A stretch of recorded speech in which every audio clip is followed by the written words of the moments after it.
নমস্কার বন্ধুরা, বাঙালি কুকিং এর সবাইকে স্বাগত। সবাই ভালো আছো, আমিও ভালো আছি। আজকে আমি একটা নাস্তা রেসিপি বানাচ্ছি। আপনারা প্রথম থেকে পুরো শেষ অবধি দেখতে থাকুন। দেখার শুরুতে একটা লাইক দিয়ে দিবেন, ভালো লাগলে সাবস্ক্রাইব করে পাশে থাকবেন। দেখতেন তো শুরুতে গরম জল বসেছে, গরম জল দিয়ে কি বানাবো আপনারা দেখুন সেটা প্রথম থেকে পুরো শেষ অবধি। এখানে জলটা আমার গরম হয়ে গেছে, এটা এবার আমি নামিয়ে নিচ্ছি। আর এখানে আমি জলটা নিয়েছি, এই বাটিটার আমি 2 বাটি জল নিয়েছি। যে কোনো জিনিসের একটা মাপ চাই, সেই মাপেরই কিন্তু বানালে সবথেকে ভালো হবে। দেখুন আমি জলটা নামিয়ে নিয়েছি, জলটা কিন্তু আমার টকবক করে ফুটছিল। এখানে এই গরম জলটার মধ্যে আমি গুড় দিয়ে দিচ্ছি। গুড়টাও 1 বাটি নিয়েছি। এখানে এই বাটিটার মাপেই, যে বাটিটার মাপে আমি জল নিয়েছি সেই বাটিটার মাপে আমি গুড় নিয়েছি। এই গুড়টাকে আমি ভালো করে ঘেটে নেবো এর সাথে। আর এটা আমি বানাচ্ছি, এটা মিঠা চিল্কা বানাচ্ছি। আপনারা দেখুন পুরো নাস্তাটা। আর এটা আপনাদের ওখানে কি বলে সেটাও আপনারা বলবেন আমাকে কমেন্ট করে। এটা আমি ভালো করে গুলে নিচ্ছি, পুরো একবার যেন সবটা গুলে যায় গুড়টা জলের সাথে। এখানে আমি আটা নিয়ে নিয়েছি। এই বাটিটার আমি 2 বাটি আটা নিয়েছি। 2 বাটি জল, 2 বাটি আটা, 1 বাটি গুড়। এবার এইটাকে আমি ভালো করে ঘেঁটে নিচ্ছি। এবার এর মধ্যে যে আমি গুড়ের জলটা করেছিলাম সেটা আমি এবারে দিয়ে দিচ্ছি। এই দেখুন এখানে আমার গুড়টা পুরো গলে গেছে। আমি ছেঁকে নিচ্ছি যাতে কিছু থাকলে সেটা ছাঁকনিতে রয়ে যাবে।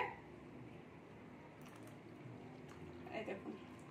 আর এটা কিন্তু মাপ হিসাবে দিলে কিন্তু কোনো কিছু অসুবিধা হবে না, যে পাতলা হয়ে যাবে কিংবা টাইট হবে কি কিছু হবে না। এই দেখুন এটা আবার আস্তে আস্তে ঘাঁটতে ঘাঁটতে এর মধ্যে আমি মৌরি গড়িয়ে রেখেছিলাম, 1 চামচের মতো আমি মৌরি গুঁড়ো দিয়ে দিলাম। এই মৌরি গুঁড়োটা দিলে খুব সুন্দর টেস্ট আসে আর খেতেও খুব সুন্দর লাগবে।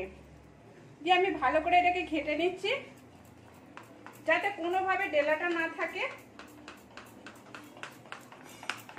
এই দেখুন আস্তে আস্তে পুরো ভালো করে মাখিয়ে নিতে হবে। আর নতুন পুরনো বন্ধুদের অসংখ্য ধন্যবাদ, এইভাবে আমার পাশে থাকুন। দেখুন এখানে আমার ব্যাটারটা হয়ে গেছে, এই দেখুন কেমন পাতলা হয়েছে। এরকম ভাবে আমি ব্যাটারটা বানিয়ে নিয়েছি। এবার এটাকে আমি বানিয়ে নেবো, কিন্তু আমি কম উপকরণ দিয়েই বানাচ্ছি আর খেতেও খুব সুন্দর টেস্টি লাগবে। দেখুন তাওয়াতে আমি তেল দিয়ে দিচ্ছি হালকা করে, তাওয়াটা হালকা গরম করেছি।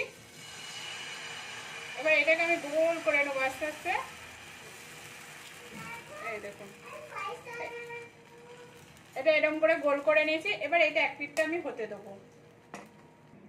এখানে আমার উপরটা পুরোটাই শুকনো হয়ে গেছে। এবার হালকা করে আমি একটু তেল লাগিয়ে নিচ্ছি, তো অল্প করে তেলটা লাগিয়েছি, লাগিয়ে এবারে দেখুন এখানে আমার হয়ে গেছে 1 পিঠটা। আমি আস্তে আস্তে এটাকে উল্টে নেবো। ওই দিকটাও একটু হালকা হালকা করে সেঁকে নেবো আমি একটু। আর এটা কম গ্যাসেতে সবসময় ভাজতে হবে, বেশি গ্যাস দিলে কিন্তু জ্বলেও যাবে আর ভালোও হবে না। এদিকটাও আমার হয়ে গেছে, এই দেখুন। এবার এটাকে আমি তুলে নিচ্ছি। এই দেখুন এরকম করে আমি বানিয়ে নেবো। আরেকটা আমি দেখাচ্ছি।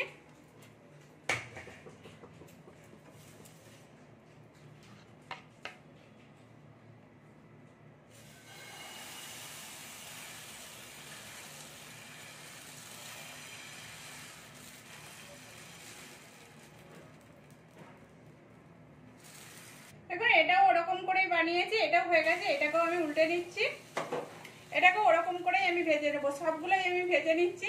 এমনি তাওয়াতে, যেই তাওয়াতে রুটি হয় সেই তাওয়াতে করলে কিন্তু বেশি তেল দিতে হবে। আর ননস্টিকের তাওয়াতে তেল না দিলেও বানানো যাবে। আমি দুটোই বলে দিলাম, দুটো ভাবেই বানানো যাবে। এখানে আমার পুরো কমপ্লিট হয়ে গেছে, আমি তুলে নিচ্ছি। এই দেখুন কত সুন্দর হয়েছে। আর এটা পুরো ঘরেই সবকিছু জিনিস পাওয়া যায়।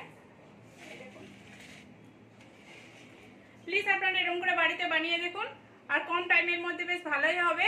আপনারা খেয়েও দেখবেন, কমেন্ট করে বলবেন কেমন হয়েছে। ভালো লাগলে একটা লাইক করবেন, শেয়ার করবেন, সাবস্ক্রাইব করে পাশে থাকবেন প্লিজ।